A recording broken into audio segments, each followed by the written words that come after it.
Did you know that Howard Johnson's, once a roadside staple with over 1,000 locations, has all but vanished? Or that the Brown Derby, birthplace of the famous Cobb salad, closed its last Hollywood location in the 1980s? These are just two of the 11 beloved restaurant chains from the 1970s that we'll be revisiting today. Get ready for a nostalgic journey through the flavors and atmospheres that shaped a generation of diners. As we kick off our culinary journey through the 1970s, let's sink our teeth into two iconic steakhouse chains that once dominated the American dining landscape, Ponderosa and Bonanza. These restaurants weren't just places to eat, they were part of the fabric of family life for many Americans during that era. Ponderosa Steakhouse, founded in 1965, quickly became a household name in the 70s. With its rustic, Western-themed decor and family-friendly atmosphere, Ponderosa offered a dining experience that was both accessible and exciting. The chain's rapid expansion was nothing short of remarkable. By the late 1970s, Ponderosa had grown to over 700 locations across the United States, making it a familiar sight in towns and cities nationwide.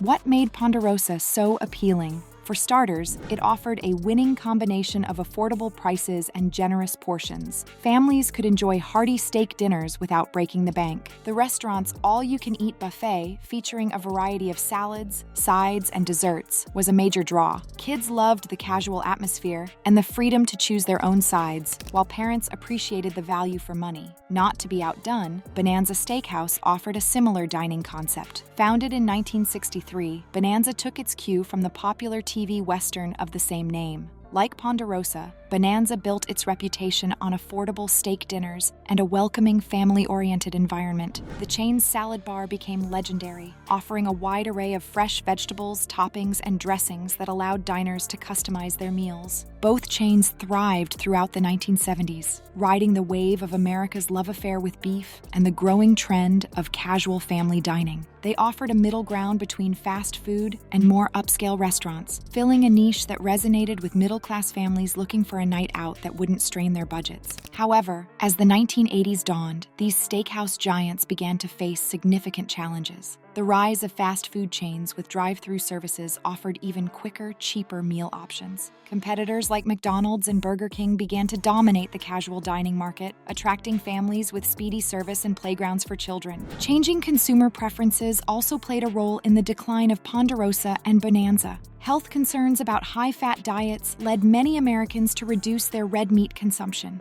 The all-you-can-eat buffet concept, once a major draw, began to lose its luster as diners became more health-conscious and sought out fresher, made-to-order options. Economic factors hit these chains hard as well. The rising cost of beef made it difficult for Ponderosa and Bonanza to maintain their low prices while still turning a profit. As profit margins thinned, many locations struggled to keep up with necessary renovations and menu innovations, leading to a decline in the overall dining experience. By the 1990s, both chains had entered a period of contraction. Ponderosa and Bonanza, once fierce competitors, merged in 1997 in an attempt to consolidate their market share and cut costs. Despite these efforts, the combined company continued to struggle, closing hundreds of locations over the following decades. The Brown Derby first opened its doors in 1926, but it was during the 1970s that it truly cemented its place in pop culture history. The restaurant's most famous location on Wilshire Boulevard was impossible to miss, thanks to its quirky architecture, a giant brown derby hat that served as both the roof and a powerful marketing tool. Inside, the atmosphere was electric. On any given night, you might spot Lucille Ball sipping a martini at the bar or catch a glimpse of Frank Sinatra enjoying his favorite booth. The Brown Derby wasn't just a place to eat. It was where deals were made, romances blossomed, and Hollywood history unfolded. But what kept the stars coming back wasn't just the chance to see and be seen. The Brown Derby was famous for its innovative cuisine, particularly its signature Cobb salad. Legend has it that owner Bob Cobb created this dish late one night in 1937, throwing together leftover ingredients for a hungry customer. The walls of the Brown Derby were adorned with caricatures of famous patrons, drawn by artists who frequented the restaurant. These sketches became as much a part of the Derby's identity as its hat-shaped building or its Cobb salad. diners would often spend as much time admiring the artwork as they did eating their meals. Despite its enduring popularity,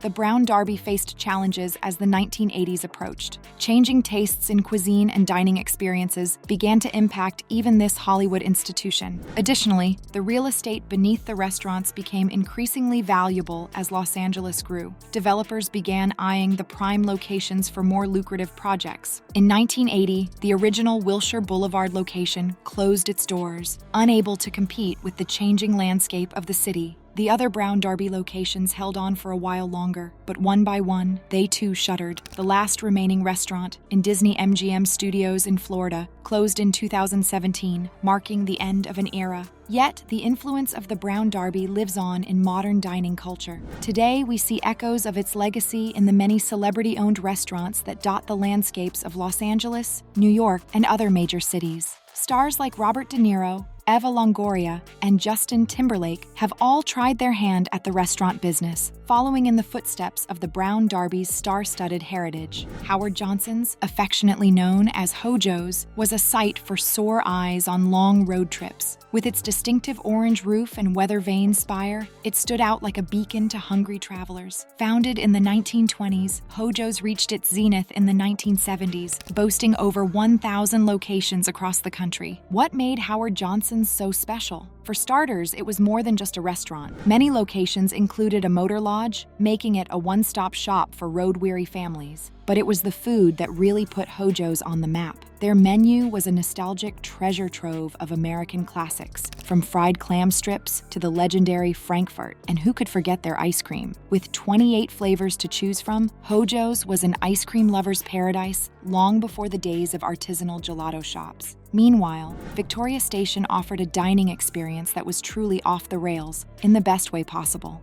Founded in 1969, this unique chain brought the romance of rail travel to the dinner table. Each restaurant was constructed using authentic, refurbished railroad cars, creating an atmosphere that was part theme park, part fine dining establishment. Stepping into Victoria Station was like embarking on a culinary journey. The dining cars were decked out with red leather booths, brass fixtures, and railroad memorabilia. Servers dressed as conductors would punch your meal ticket, adding to the immersive experience. The menu focused on hearty American fare, with prime rib as the star attraction. Both Howard Johnson's and Victoria Station captured the imagination of diners in the 1970s, but as the decade drew to a close, these beloved chains began to face significant challenges. For Hojo's, the rise of fast food giants like McDonald's and Burger King posed a serious threat. These new competitors offered quicker service and lower prices, appealing to increasingly time-pressed American families. Economic factors also played a role in Hojo's decline. The oil crisis of the 1970s led to a decrease in long-distance car travel, cutting into the restaurant's core customer base. Additionally, changing tastes meant that Hojo's menu, once considered the epitome of American cuisine, began to seem outdated and bland compared to emerging food trends. Victoria Station, while initially successful, struggled to maintain its novelty factor as the years went by.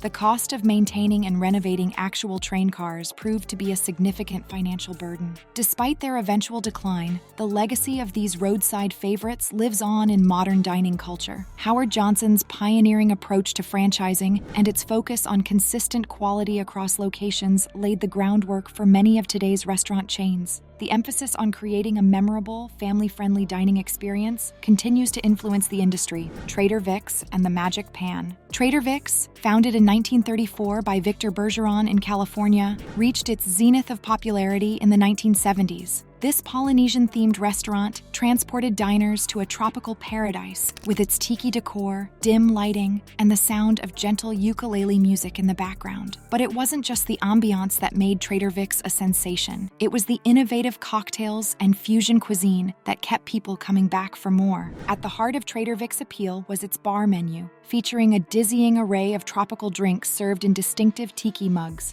The most famous of these was the Mai Tai, which Bergeron claimed to have invented. These potent concoctions, often garnished with paper umbrellas and fresh fruit, became the blueprint for tiki bar culture across America. The food at Trader Vic's was equally adventurous, blending Polynesian flavors with Chinese and American cuisine. Diners could feast on dishes like crab rangoon, bongo bongo soup, and tender ribs glazed with tangy barbecue sauce. The menu was a culinary journey that excited the taste buds of 1970s diners, many of whom were experiencing these flavors for the first time. While Trader Vic's took diners on a tropical escape, the Magic Pan offered a taste of European sophistication. Founded in the 1960s by Hungarian immigrants Laszlo and Paulette Fono, the Magic Pan rode the wave of America's growing fascination with international cuisine throughout the 1970s. The Magic Pan's claim to fame was its focus on crepes, a thin French pancake that could be filled with both savory and sweet ingredients. What made the restaurant truly special was its open kitchen design, where diners could watch as chefs prepared crepes on special rotating pans. The menu at the Magic Pan offered a variety of fillings to suit every taste. The experience of dining at the Magic Pan was both entertaining and educational,